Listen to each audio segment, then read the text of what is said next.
बच्चों, अगला दोहा है, ध्यान कर दीजिए। नाद रीजी तन देत मृग, नर धन देत समेत, ते रहीम पशु से अधिक, रीचेहु कछु न दे।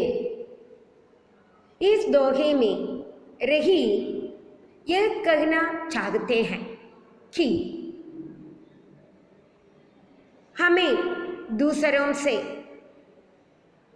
कैसे बर्ताव करना है, व्यवहार करना है। देखिए, नाद रीजी तन देत मृग। नाद, नाद का अर्थ है ध्वनि, शब्द, आवाज। नाद से रीझ कर, संतुष्ट होकर, रीझी रीझ कर, संतुष्ट होकर। मृग, मृग का अर्थ क्या है? हिंदी में मृग का अर्थ क्या है? पर्याय लिखा है, क्या है बच्चों, मालूम है आपको? मैं जानती हूं, आपको अच्छी तरह मालूम है। मृग का अर्थ है हिरण। हिरण तन देत, तन ये भी आपको मालूम है, अपना शरीर, तन शरीर। तो नाद से संतुष्ट होकर हिरण अपना शरीर देने के लिए तैयार हो जाते हैं।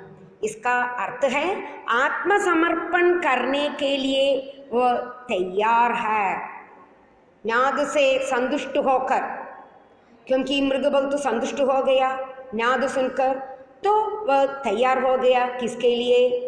अपने आत्मसमर्पण के लिए।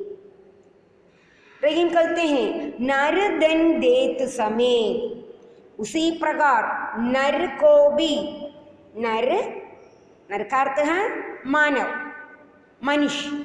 मनुष्य को भी, यदि मनुष्य भी किसी से संतुष्ट हो जाते हैं और यदि कोई हमारी सहायता, यदि किसी ने हमारी सहायता की है तो भी हमें क्या करना है? उन्हें कुछ देने के लिए हमें तैयार होना है। रहीम कहते हैं नर भी धन देत समेत, मनुष्य भी अपना धन देने के लिए तैयार हो जाते हैं। आप लोग देखे होंगे, जब आप लोग यात्रा कर रहे थे गाड़ी में, रेलगाड़ी में यदि हम एक दिन के लिए यात्रा करते हैं तो कई लोग वहाँ आएंगे गीत गाते हुए, बच्चे आएंगे, नारी लोग आते हैं और लोग आते हैं, और हम क्या करते हैं? उन्हें कुछ पैसा देते हैं ना, क्योंकि वे हमारे लिए गाते हैं। तो रहीम कहते हैं यदि हम किसी से संतुष्ट हो जाते हैं तो हमें उन्हें कुछ देना है, जैसे हिरण करते हैं। हिरण नाद से संतुष्ट होकर अपने आत्मसमर्पण के लिए तैयार हो जाते हैं। तन देत, शरीर देने का अर्थ है आत्मसमर्पण करना, बलिदान करना। उसी प्रकार मनुष्य धन देने के लिए तैयार हो जाते हैं। और रहीम कहते हैं ते रहीम पशु से, रहीम कहते हैं ते रहीम पशु से अधिक, रीजेहु कछु न दे। रीजेहु, रीझ कर भी, संतुष्ट होकर भी। रीजेहु का अर्थ है संतुष्ट होकर भी, कछु उसका असल हिंदी शब्द है कुछ।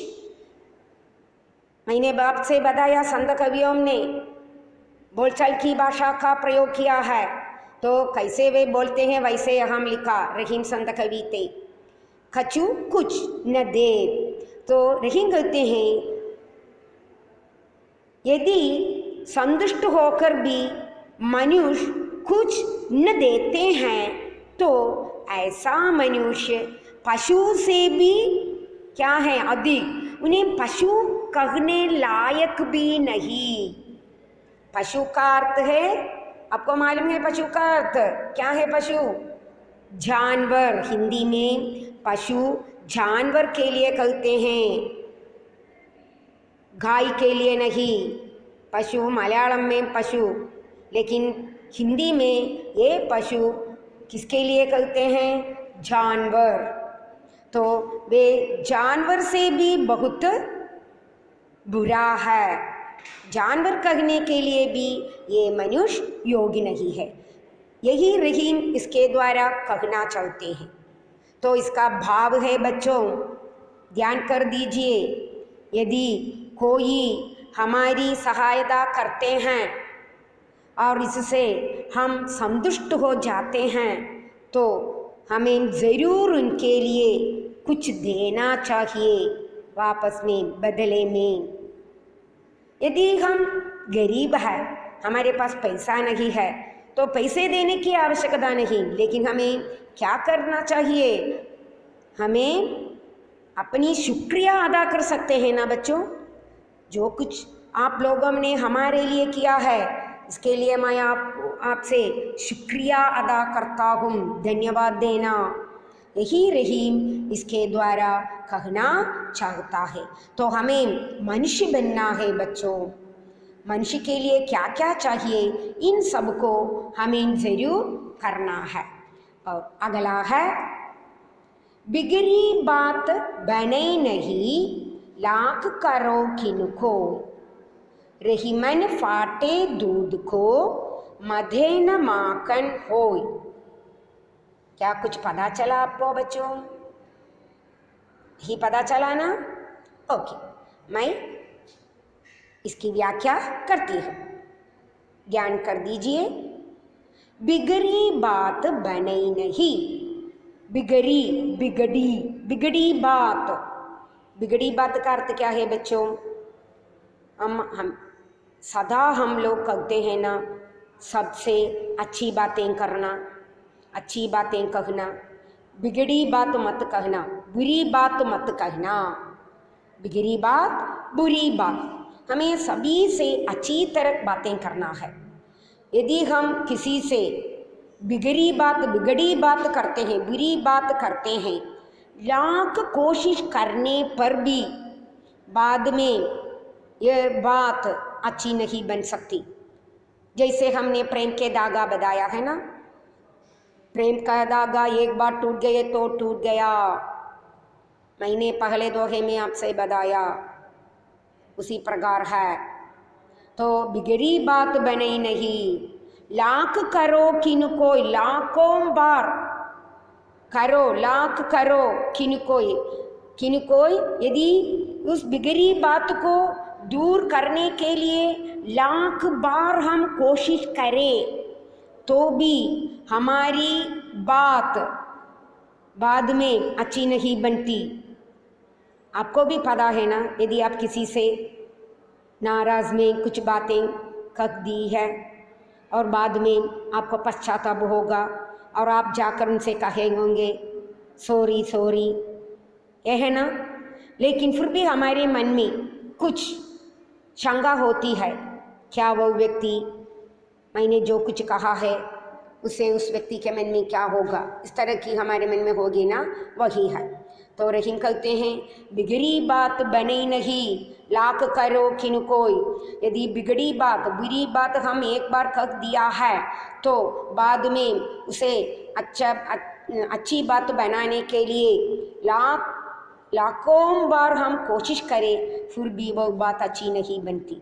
तो हमेशा बातें करते समय ध्यान करना है, सोच समझकर बातें करो बच्चों, सोच समझकर। हमेशा मधुरवाणी बोलना है, मीठी बातें बोल दीजिए, क्योंकि बिगड़ी बात बहुत बुरा है। इसके लिए रहीम ने उदाहरण यहाँ दिया है, रहीमन फाटे दूध को, मदे न माखन होय। सो रहीम कहते हैं, फाटे दूध, बिगड़ा गया दूध। यदि दूध बिगड़ गया है ना, हमारे घर में कभी कभी दूध क्या बन जाता है, बिगड़ जाता है ना। क्या दूध से हमें क्या क्या मिलता है? दही मिलता है, मक्खन मिलता है, इज और नो? यस। तो यदि ये दूध फट गया है, बिगड़ गया है, दूध बुरा बन गया है, फट गया है, तो क्या मधे न माखन होय, उसे मंथन करने पर भी दही से हमें क्या मिलता है?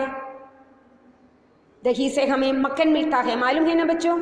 दही को मंथन करके दूध से दही मिलते हैं और दही से मक्खन मिलते हैं, और मक्खन से हमें क्या मिलता है, घी मिलता है। तो यदि ये दूध फाटे गए हैं तो कई बार मंथन करने पर भी हमें मक्खन नहीं मिलेगा, मक्खन बटर नहीं मिलेगा, मक्खन हमें मक्खन नहीं मिलेगा। बच्चों इन सभी शब्दों का अर्थ आपके कविता के पीछे दिया है, आपको ध्यान से वही पढ़ना है। तो इस दोहे द्वारा रहीम ये कहना चाहते हैं कि सभी से अच्छी बातें करना, कभी भी बुरी बात मत करना। बुरी बात कहने से लाखों बार कोशिश करने पर भी ये बुरी बात अच्छी नहीं बनती। जिस प्रकार फाटे दूध से मक्खन नहीं मिलते हैं, फटे गए दूध से मक्खन नहीं मिलते हैं, उसी प्रकार बिगड़ी बात कभी भी अच्छी बात नहीं बन सकती। तो आपको इस दोहे में किसके बारे में ध्यान रखना है, हमेशा सभी से अच्छी बातें करना। ओके बच्चों, ओके। और हमें अगले दोहे की ओर चलेंगे।